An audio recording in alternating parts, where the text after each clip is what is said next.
A community-led effort to save blueberry barrens in Blue Hill from being developed is now complete.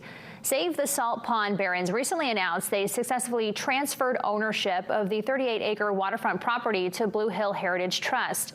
We first told you about the group's efforts in September of last year.